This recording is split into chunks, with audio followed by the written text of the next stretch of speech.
What if the world is spinning out of control and you still stay centered?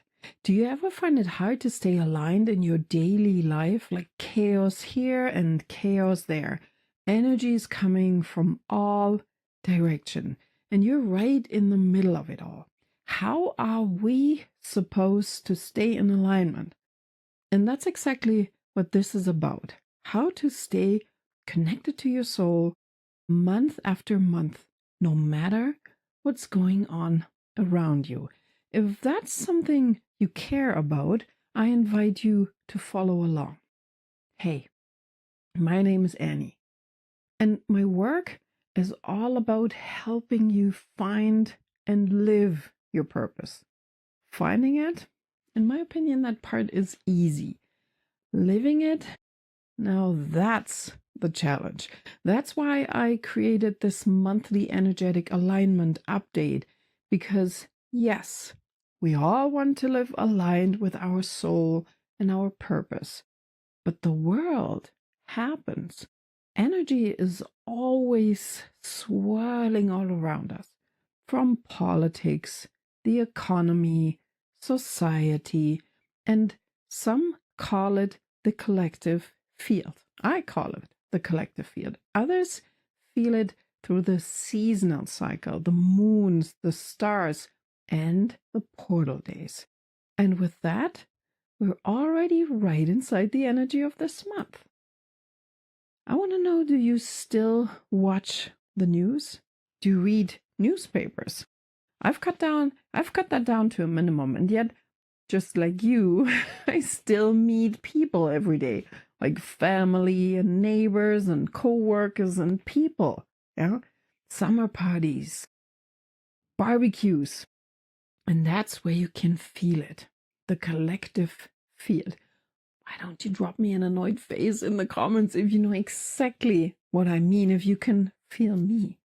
Because even when you consciously protect your energy, the themes are still there.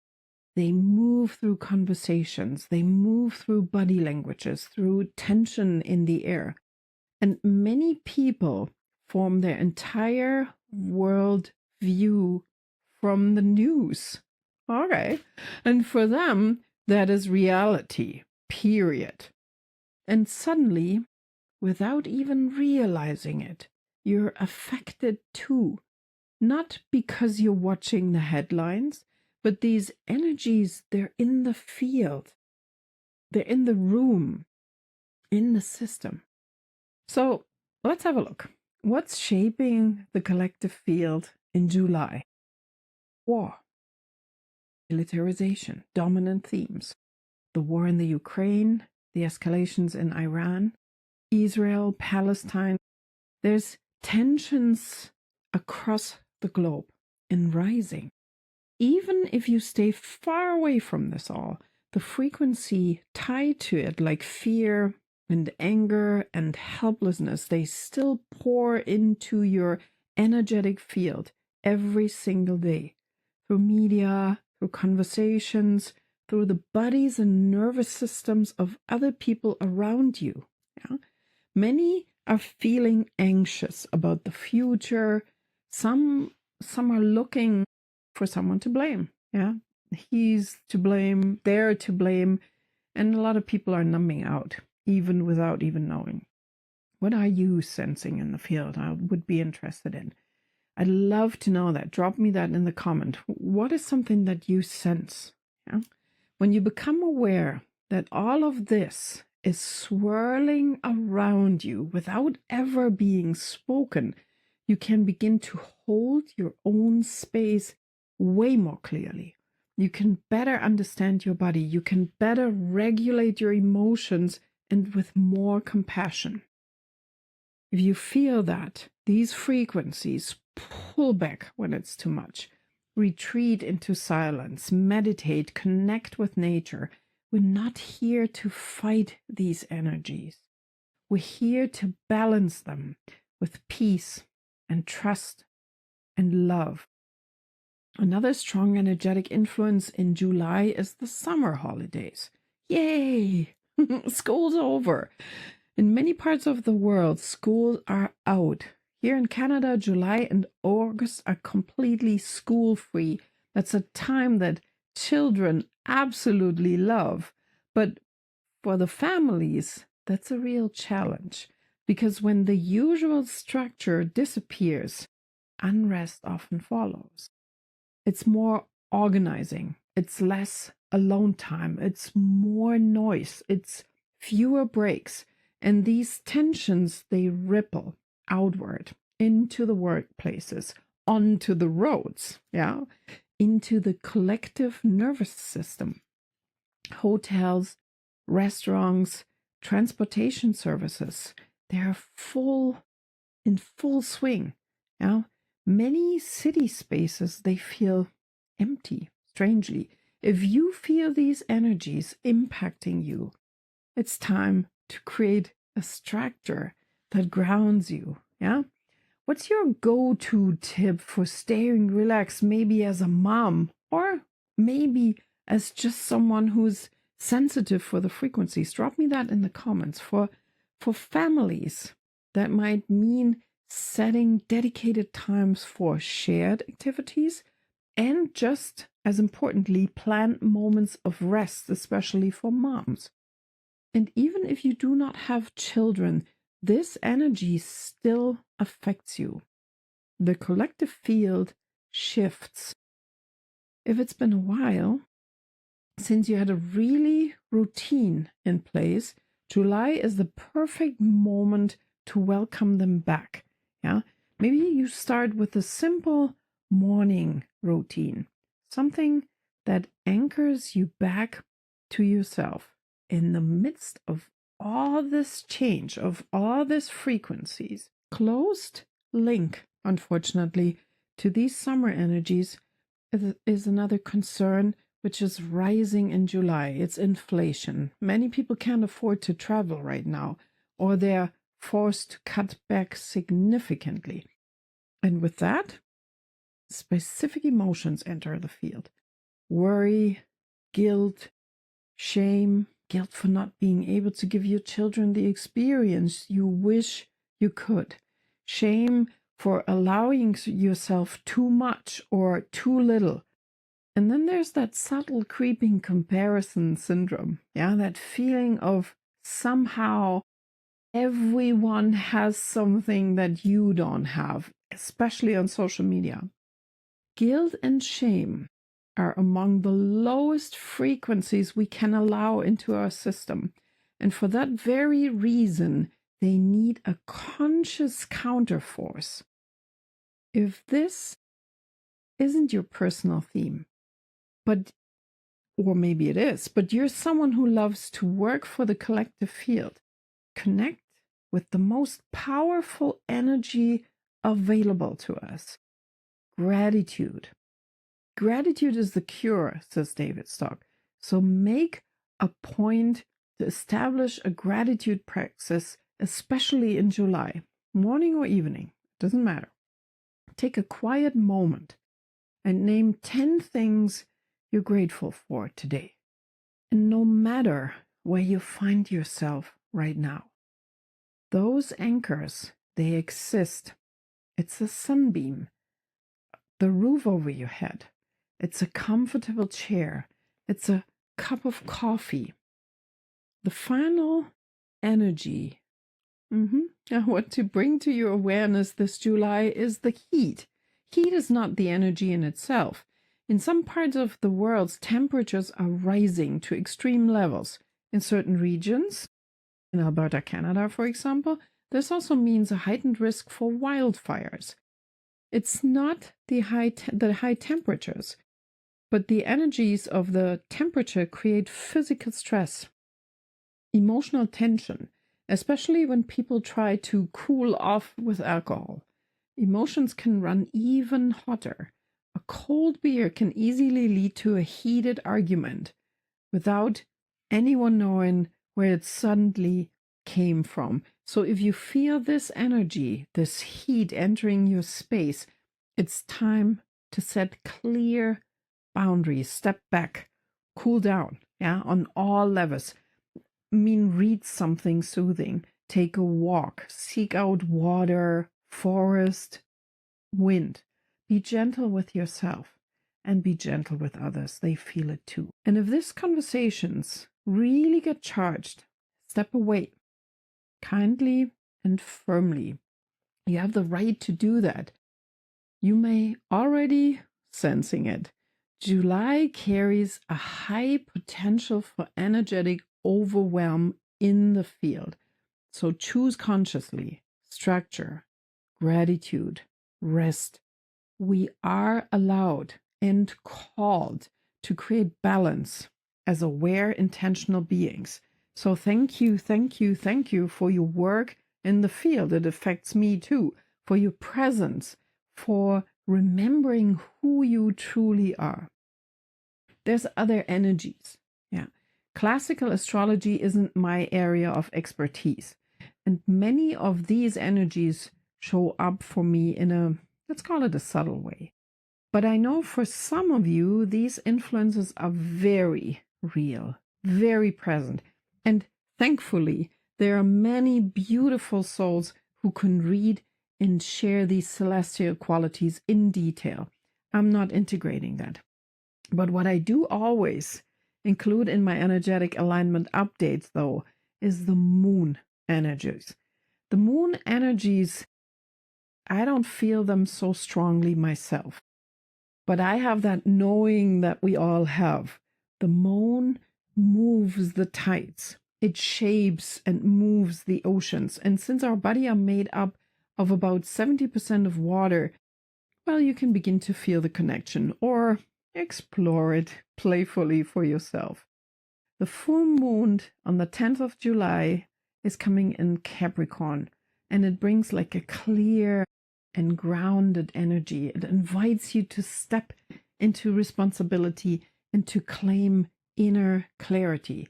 You can ask yourself, what is ready to be released?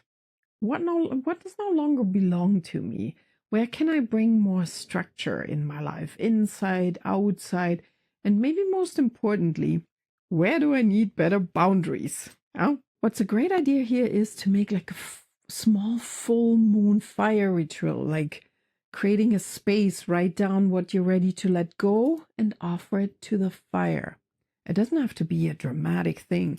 It's a summer evening, it's a garden, it's a fire pit, and it's about your intention and about giving your inner shift a visible symbol. Where do I need to set stronger emotional boundaries? If you want to write it in the comments and claim it. 2 weeks later, a new cycle begins. The new moon in Leo on July 24th brings you the energy of a heart-led courage, authentic expression, and creative power. This is your moment. This is your moment to refill the space you previously cleared, consciously, lovingly, and with alignment. Sit down with yourself. Ask yourself, what is calling me right now? What wants to come through me into the world? What energy do I want to embody in the upcoming month? Now, let's take a look at a few other energetic influences moving through your field in July. Beyond the news, beyond the planets or the moon, we're stepping into the energy of the portal days and the ancient seasonal cycle. Those are two spaces where I personally feel much more at home than traditional astrology. Do you know what portal days are? I find them deeply fascinating and full of mystery. Honestly, I could talk about them forever and ever and ever. Portal days come from the Solcan calendar of the Maya, a sacred energetic cycle of 260 days, like 13 times 20, which runs independently of the solar year, completely different from our Gregorian calendar. And within this cycle, 52 days are marked as energetically significant. These are the portal days, moments when the veil of the spiritual realm is thinner, when you have clearer access to your intuition, to insights, to visions, or even profound healing. Have you experienced them before? Write that in the comments. I would love to hear your story about the portal days.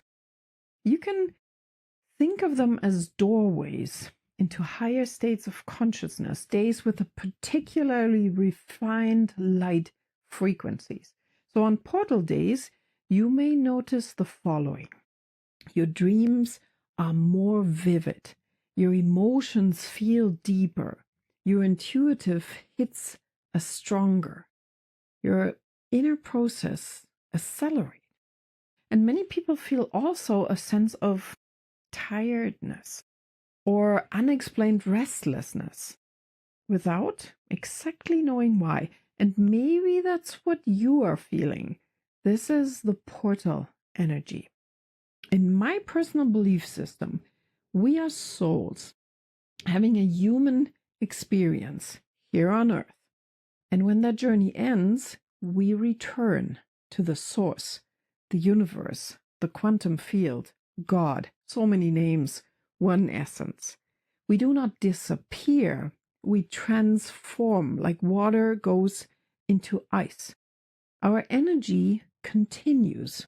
I'm not just trained in this field, but I train others myself. And I help them to awaken their intuitive gifts. So it's a journey, and I find it extremely magical. But we're at an energy update, so let's return to July. These 52 portal days, they're not evenly spread throughout the year. They appear in clusters, sometimes individually, and sometimes like now in July, in long consecutive waves. In July, we enter a powerful wave of 10 back-to-back portal days from July 8th to 17th, right in the peak of summer. That's rare, that's intense, a true energetic wake-up call, even if life outside feels busy and completely chaotic. Please go inward, meditate, journal, connect with your soul consciously again and again. If you want to, you can use these journaling questions for that. What wants to be remembered through?